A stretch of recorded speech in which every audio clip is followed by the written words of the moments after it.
Everyone, welcome back to your channel. And आज की video में हम कंटिन्यू करेंगे हमारा chapter 3 that is human reproduction. तो गाइस हमने 3-4 वीडियो कर लिए ऑलरेडी। सो जिन्होंने नहीं देखे हैं वो वीडियोस, प्लीज़ वो वीडियोस भी देखिए हमारे चैनल पर, क्योंकि उन वीडियोस से ही आपको आगे के वीडियोस का कनेक्टिव लिंक मिल पाएगा। Right, so let's begin without any further delay. तो आज हम डिस्कस करेंगे oogenesis। हमने इससे पहले क्या डिस्कस किया था?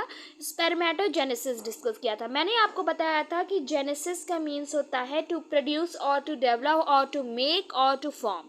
ठीक है, मतलब कि बनाना होता है या फिर डेवलप करना होता है तो उसे जेनेसिस कहते हैं। ठीक है, और O is taken for oocyte that is your egg, ova. ठीक है, तो जैसे स्पर्मेटोसाइट्स होती हैं, स्पर्मेटोजेनेसिस होती है, सेम ही होता है आपका oogenesis। राइट, तो यहाँ पर फर्स्ट ऑफ ऑल हम देख लेते हैं कि थोड़ा डिस्कशन। जैसा हमने डिस्कस किया था एक फ्लो डायग्राम के थ्रू कि कैसा प्रोसीजर होता है, वैसा ही हम अभी भी डिस्कस कर रहे हैं। तो मैंने आपको ऑलरेडी बताया था कि सबसे पहले हमारे पास ओगोनियम होगा, मतलब मैच्योर मदर सेल होगी।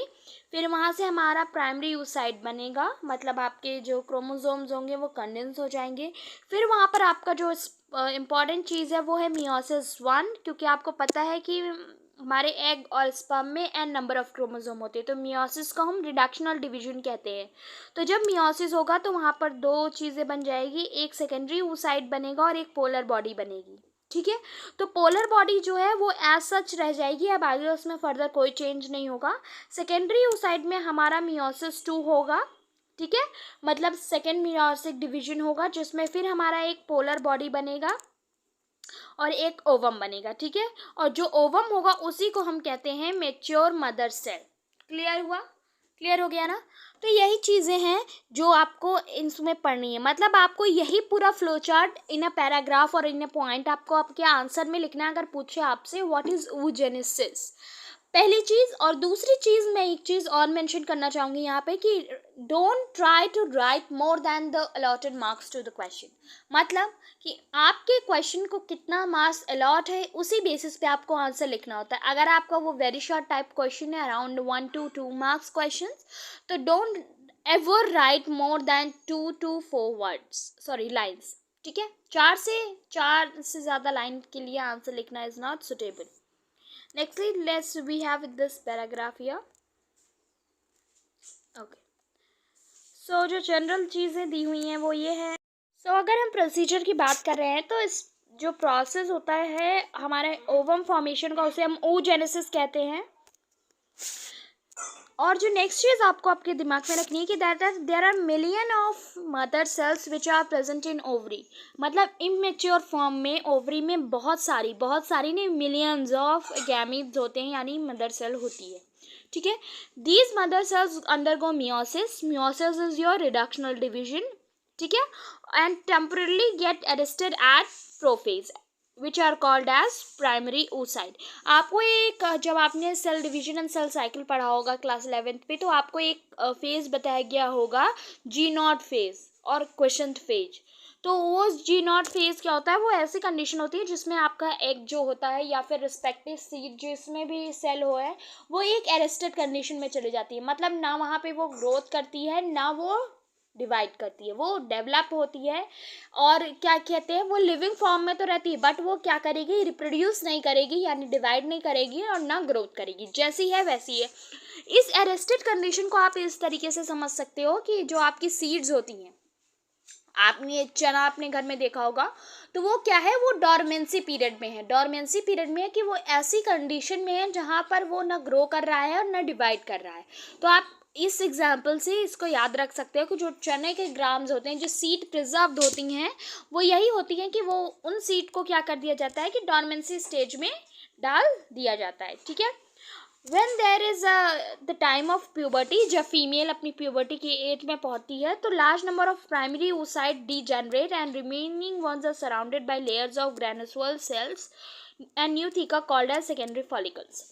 तो जब हमारी बॉडी जो है फीमेल्स की वो प्यूबर्टी के टाइम पर पहुंचती है, तो वहाँ पे जो प्राइमरी सेल्स होती हैं वो फिर से बनना शुरू हो जाती हैं, डीजेनरेट होना शुरू हो जाती हैं, और एक जो नया ग्रेनुअल सेल्स उसको सराउंड करता है उन्हें सेकेंडरी फॉलिकल्स कहते हैं। ठीक है, यहाँ पर जो नेक्स्ट चीज दी हुई है वो ये दी हुई है that secondary follicles are then covered into tertiary follicles that are characteristic fluid filled called cavity antrum. तो यहाँ पर फिर नेक्स्टली क्या होता है कि ये सेकेंडरी फॉलिकल्स जो हैं वो टर्शियरी फॉलिकल्स में कन्वर्ट हो जाती हैं और वहाँ पर एक कैविटी होती है जो उसमें फ्लूइड होता है कॉल्ड एज एनेट्रम।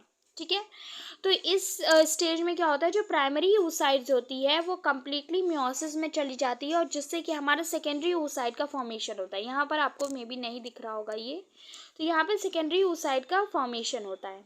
मतलब यहाँ पर जब टर्शियरी वाला फॉलिकल डेवलप हो जाएगा फिर वहाँ पे मियोसिस होगा और क्या बनेगा, सेकेंडरी oocyte।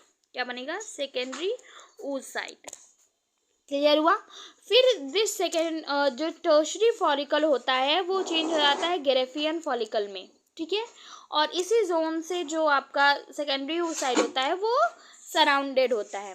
और जब गेरेफियन फॉलिकल जो है वो रप्चर होता है यानी फटता है तो ओवर रिलीज होता है किससे, एवोल्यूशन से। अभी हम इसके डायग्राम के थ्रू जब इसे समझेंगे तो ये ज़्यादा क्लियर होगा।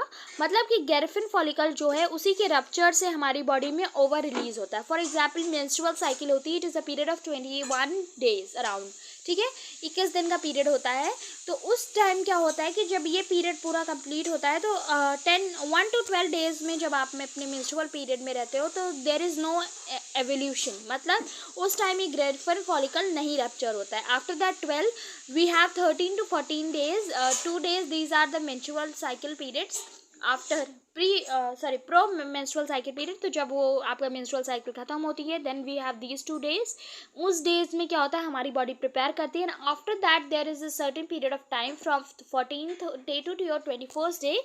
These are the certain sections जब हमारी बॉडी में एग रिलीज होता है, बिकॉज हमारी पूरी बॉडी में हर टाइम एग रिलीज नहीं होता। So there is a specific time period when you can avoid your pregnancy time and there is a certain period when you can conceive your pregnancy। so ये जो risk factor है कि इस time में pregnancy का percentage कम रहता है और इस टाइम प्रेगनेंसी का परसेंटेज ज़्यादा रहता है, वो डिपेंड करता है कि आपका गेरेफियन फॉलिकल कब रप्चर हो रहा है। और that rupturing of Graafian follicle is there within the 21 to 29 days of your menstrual cycle, because in few females menstrual cycle lasts for 7 to 9 days and in few we have 3 to 4 days of menstrual cycle। so it depends because times varies with the hormonal changes in the body। Clear हुआ। अब हमारे में जो menstrual cycle and fertilisation topic है वो हम next video में discuss करेंगे, क्योंकि वो वीडियो थोड़ा कॉम्प्लिकेटेड हो जाएगा। वहाँ पर आपको मेंस्ट्रुअल साइकिल के बारे में पढ़ना होगा, फर्टिलाइजेशन के बारे में पढ़ना होगा, जिसमें हम बात करेंगे हमारे इम्प्लांटेशन टॉपिक की, हम बात करेंगे हमारे फेलोपियन ट्यूब के जो पार्ट्स होते हैं उनके बारे में कि किस पार्ट में हमारा फर्टिलाइजेशन होता है, किस पार्ट से हमारा इम्बेडमेंट होता है किसका, जाइगोट का, और किस पार्ट तक हमारी बॉडी में स्पर्म रीच होते हैं। क्योंकि सर्टेन पार्ट होता है, सर्टेन एरिया होता है जहाँ तक कि एसिडिटी या फिर आप पीएच बोल सकते हो वो सुटेबल हो सकता है स्पर्म के लिए। तो स्पर्म की भी अपनी एक ऑप्टिमम कंडीशन है कि उसको X.00 टेम्परेचर चाहिए होता है डेवलप करने पर, उसे ज़्यादा प्रेशर नहीं चाहिए होता है, ज़्यादा हीट नहीं चाहिए होता है। इसी वजह से उसे जो टेस्टिस है उन्हें हम स्क्रॉटम में रखते हैं, जब बाहरी टेम्परेचर से हमारी बॉडी का टेम्परेचर जो टेस्टिस का टेम्परेचर है वो 2-3 डिग्री लोअर है। इसी वजह से, क्योंकि स्पर्म को ऑप्टिमम कंडीशन चाहिए होती है। और as a female has a very complicated reproductive system. तो फीमेल्स के रिप्रोडक्टिव सिस्टम काफ़ी कॉम्प्लिकेटेड होता है, इस वजह से हाई एनर्जी इन्वॉल्वमेंट होता है, उसमें हाई एनर्जी रिलीज भी होती है, जिस वजह से स्पर्म का रीचमेंट हमारी बॉडी में एक सर्टेन जगह तक ही होता है। उससे पहले हमारे एग में भी स्पेसिफिकेशन होता है, उसको भी स्पेसिफिक कंडीशन चाहिए होता है, इसलिए फर्टिलाइजेशन का प्रोसेस काफ़ी कॉम्प्लिकेटेड होता है in humans, specially in females. Clear हुआ। तो हम नेक्स्ट वीडियो में ये सारी चीज़ें डिस्कस करेंगे, because now fertilisation process will be very complicated. इसमें हम बहुत सारे हार्मोन्स भी पढ़ेंगे जो कि चेंजेस होता है, pre changes before pregnancy and your post changes that is after pregnancy changes and this certain period is your fertilisation. तो उसमें भी कई सारे हार्मोन्स रिलीज होते हैं फीमेल्स की बॉडी में, right? So that is the reason why female's body is called the complicated female's body in all the whole category of mammals, right? So stay tuned for the videos guys, and do share with your friends, do like and subscribe to the channel for such a more content.